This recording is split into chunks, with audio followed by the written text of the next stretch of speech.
Hello, welcome you all. So today we are going to start with our next topic SN2 mechanism. देखो हम लोगों ने अभी तक SN1 mechanism स्टडी किया कि what is SN1 mechanism. SN1 क्या था? It was unimolecular nucleophilic substitution. SN1 था ये. जो आपका SN2 है that is bimolecular nucleophilic substitution. ठीक है, जो ये आपका SN2 है वो क्या है? Biomolecular nucleophilic substitution.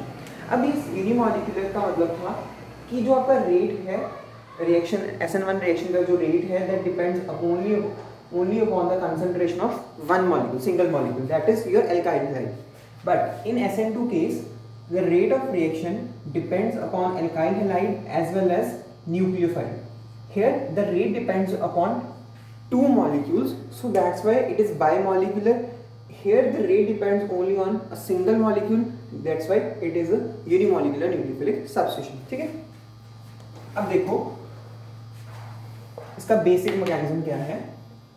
SN2 का जो बेसिक रिएक्शन है वो क्या है? आपके पास अल्काइल हैलाइड होगा, आपका न्यूक्लियोफाइल होगा. देखो जो SN1 रिएक्शन था उसमें हमने पढ़ा था that was two step reaction. ठीक है, उसमें फर्स्ट स्टेप में कार्बोकेटाइन जनरेट होता है, सेकंड स्टेप में हमारे पास क्या न्यूक्लियोफाइल अटैक करता है ऑन द कार्बोकेटाइन. बट जो SN2 मैकेनिज्म है that is single step mechanism और concerted. It is also known as concerted mechanism. ठीक है, जो आपका SN2 मैकेनिज्म है वो सिंगल स्टेप या कंसर्टेड मैकेनिज्म भी है. It means it goes via single step. इसमें सिर्फ एक ही स्टेप में रिएक्शन हो जाएगी. देखो अब होगा क्या, इसमें न्यूक्लियोफाइल जैसे ही कार्बन के साथ मतलब अल्काइल हैलाइड वाले जो कार्बन है उसके साथ बॉन्ड फॉर्मेशन स्टार्ट करेगा, उसी टाइम जो कार्बन और हैलोजन का बॉन्ड है वो ब्रेक होना स्टार्ट हो जाएगा. Carbon halogen bond starts to break as soon as nucleophile and carbon bond starts to form. जैसे ही ये बॉन्ड बनना स्टार्ट होगा ये बॉन्ड ब्रेक होना स्टार्ट हो जाएगा. And this situation and this is known as transition state. Transition मतलब मध्य विचकार. ठीक है, इन द सेंटर मिडल. ठीक है, मिडल ऑफ द रिएक्शन जो बन रहा है that is transition state. So SN1 goes via carbocation formation, SN2 goes via transition state. ठीक है, SN2 कहाँ कैसे अकर होता है? It occurs via transition state. The major difference between transition state and reactive intermediates. The major difference between transition state and reactive intermediate is that कि जो आपकी transition state है you can not isolate it. इसको आप isolate नहीं कर सकते. मतलब आप रिएक्शन करवा रहे हो, आपके पास रिएक्शन के बीच में ट्रांजिशन स्टेट बनी, आप उस ट्रांजिशन स्टेट को सेपरेट नहीं कर सकते. But you can separate, you can isolate carbocations और reactive intermediates if they are stable. अगर वो स्टेबल हैं, ठीक है, तो आप लोग क्या कर सकते हो, उनको आइसोलेट कर सकते हो, बट ट्रांजिशन स्टेट को नहीं कर सकते. Transition state is highly you can say as compare to reactive intermediate unstable. ठीक है, ये बहुत अनस्टेबल होते हैं. As soon as it forms it converts to the product. Product में क्या होगा, न्यूक्लियोफाइल और कार्बन का बॉन्ड बन जाएगा. जो आपका X था लीविंग ग्रुप था वो लीव करके चला जाएगा. सो this is basic about SN2 reaction. ठीक है, अब इसका मैकेनिज्म देखो. अगर हम इसके मैकेनिज्म की बात करें वैसे सेम ही है, कोई डिफरेंस नहीं है. Let's suppose take an example. You have iodine, you have CH3, you have C2H5, you have H. You have to attack OH negative as a nucleophile. ठीक है, अब देखो इसमें इस रिएक्शन में है क्या एक्चुअल में. आपका जो I है this halogen, this is leaving group. Leave करके जाना है इसको, ये मॉलिक्यूल छोड़ के जाएगा और जो आपका ये न्यूक्लियोफाइल है ये अटैक करेगा. अब इसमें क्या होता है, it is having back side attack. ठीक है, इसमें क्या होगा, जिस साइड से आपका लिविंग ग्रुप लीव करके जा रहा होगा उसके ऑपोजिट साइड से आपका जो न्यूक्लियोफाइल है वो अटैक कर रहा होगा. ठीक है, तो आयोडीन इस साइड से जा रहा है जो आपका लिविंग ग्रुप है, और आपका जो OH नेगेटिव है न्यूक्लियोफाइल है वो ऑपोजिट साइड से आ रहा हो. तो मतलब आपके पास कुछ इस तरीके से बन जाएगा C2H5 H CH3. ठीक है, this is having back side attack. जिस साइड से आपका न्यूक्लियोफाइल आपका लिविंग ग्रुप जाएगा, न्यूक्लियोफाइल उसके ऑपोजिट साइड से आके अटैक करेगा. अब देखो ये होता कैसे है. अगर इसकी ट्रांजिशन स्टेट बनानी हो, हमें ट्रांजिशन स्टेट बनाएंगे, कार्बन और आयोडीन का बॉन्ड क्या होगा, ब्रेक होगा, क्योंकि आयोडीन को लीव करके जाना है. कार्बन और ऑक्सीजन का, OH वाले ऑक्सीजन का बॉन्ड फॉर्म होगा क्योंकि इनको ये अटैक कर रहे हैं। बाकी 3 बॉन्ड एज इट इज रहेंगे आपके, H, C2H5 and CH3। This is your transition state, this is your transition state.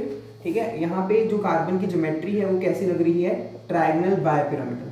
ठीक है, it is having trigonal bipyramidal type of geometry. Ultimately you will having H, OH, C2H5 and CH3 as your product as I negative leaves the molecule। ठीक है, I negative leave करके चला जाएगा as it is good leaving group और आपका OH क्या है, attach हो जाएगा। ठीक है, this is the mechanism for SN2। Now the factors for SN2 are factors for SN2। देखो हम लोगों ने SN1 के लिए सबसे पहला फैक्टर स्टडी किया था सबस्ट्रेट। अगर आपको याद हो वहाँ पे कार्बोकेटाइन की फॉर्मेशन होती थी तो वहाँ पे ऑर्डर आता था कि 3 डिग्री, 2 डिग्री एंड 1 डिग्री। ठीक है, 3 degree alkyl halide is more active than 2 degree alkyl halide, which is further more active than 1 degree or primary alkyl halide। But here the order comes to be 1 degree, 2 degree and then tertiary or 3 degree। ठीक है, अब इसको समझते हैं क्यों। देखो for example I am taking here tertiary alkyl halide। ठीक है, I am taking here example of tertiary alkyl halide, this is iodine. ठीक है, नाउ योर OH नेगेटिव, ठीक है, हैज टू अटैक। आपका जो OH नेगेटिव है वो अटैक करेगा। अब मेरे को ये बताओ, आप लोगों को ये फिगर दिख रही है, ये स्ट्रक्चर दिख रहा है, क्या OH नेगेटिव के पास कोई जगह है कि वो कार्बन को अप्रोच कर पाए? देखो ये इतना बड़ा मॉलिक्यूल पड़ा है, फिर ये पड़ा है, फिर ये पड़ा है, सारा तो जो कार्बन है, दिस सेंटर कार्बन, इसके पास अप्रोच करने के लिए कोई जगह ही नहीं है। आप लोगों को कहीं पे पहुंचना है, कोई रास्ता तो चाहिए ना आपको। ठीक है, आपको X से Y तक रीच करना है, you have to reach from X to Y। अगर कोई पाथ होगा तभी तो आप रीच कर पाओगे ना, अदरवाइज तो आप उस चीज को अप्रोच ही नहीं कर पाओगे। सिमिलरली जो आपका न्यूक्लियोफाइल है वो अगर 3 डिग्री alkyl halide होगा तो उसको अप्रोच ही नहीं कर पाएगा SN2 के केस में। So more the steric hindrance, more the steric hindrance. Steric hindrance क्या है? क्राउडिंग। स्टेरिक हिंड्रेंस क्या है आपकी? क्राउडिंग। जितनी बल्कीनेस होगा मॉलिक्यूल में, ठीक है, more the steric hindrance less is the chance of SN2। SN2 के उतने ही कम चांसेस होंगे। ठीक है, क्लियर है? So 1 degree is having least steric hindrance और crowding, so it is favoured over any of the other secondary और tertiary.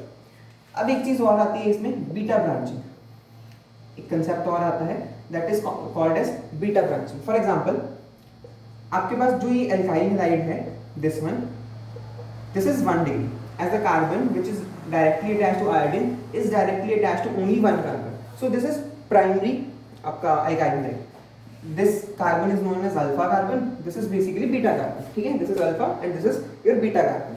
So what beta branching means is कि जितनी आपके पास बीटा के ऊपर ब्रांचिंग होगी, ब्रांचिंग मतलब बल्कि ग्रुप्स होंगे, उतना ही SN2 है वो लेस फेवर्ड होगा। क्योंकि देखो अगर ये भी ग्रुप बहुत बड़ा होगा तो आपका OH नेगेटिव या जो भी न्यूक्लियोफाइल है वो इजीली आपके कार्बन को अप्रोच नहीं कर पाएगा। So more the beta branching lesser will be the SN2। ठीक है, ये चीज आपको ध्यान रखनी है।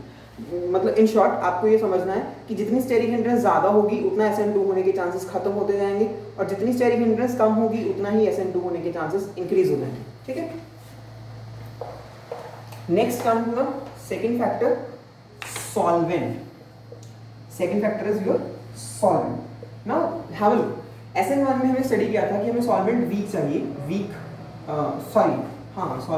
सॉल्वेंट हमें चाहिए, पोलर प्रोटिक सॉल्वेंट चाहिए SN1 में। अगर आपको ध्यान दो, in SN1 we require polar protic solvent, in SN2 we require polar aprotic solvents, polar aprotic solvents. अब ये पोलर अप्रोटिक सॉल्वेंट्स क्या होते हैं? which solvate cations only, जो सिर्फ और सिर्फ cations को ही सॉल्वेट कर पाते हैं, उनको हम क्या डिफाइन करते हैं? Polar aprotic solvents. अब देखो डिफरेंस देखना, जो आपका SN2 है उसमें आपका न्यूक्लियोफाइल रिएक्शन स्टार्ट करवा रहा है, न्यूक्लियोफाइल अटैक कर रहा है and then RH bond starts to break.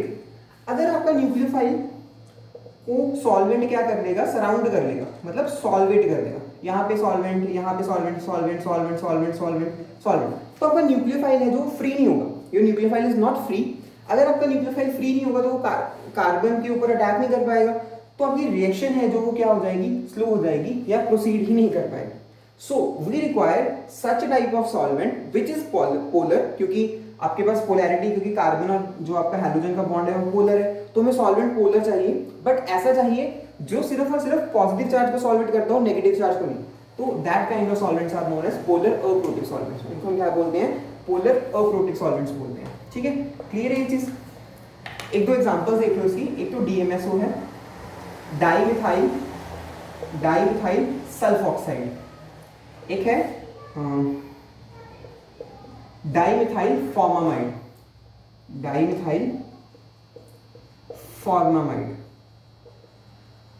एक है HMPA, हेक्सामिथाइल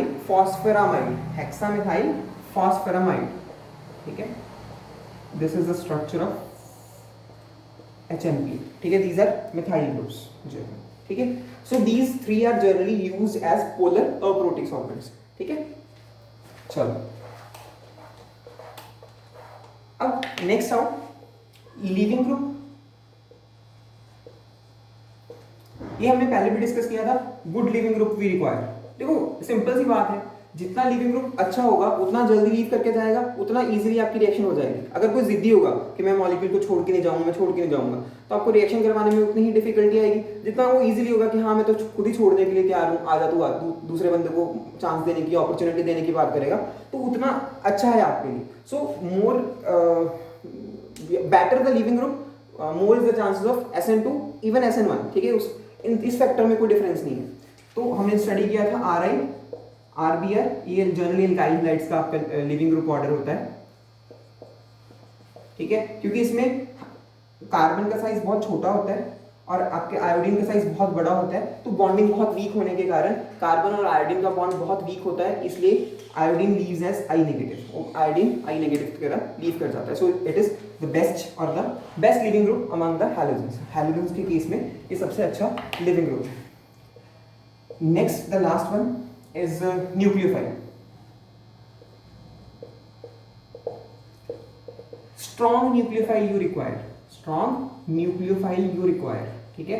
देखो क्योंकि न्यूक्लियोफाइल ने ही रिएक्शन स्टार्ट करवानी है, nucleophile is going to attack on the carbon of alkyl halide.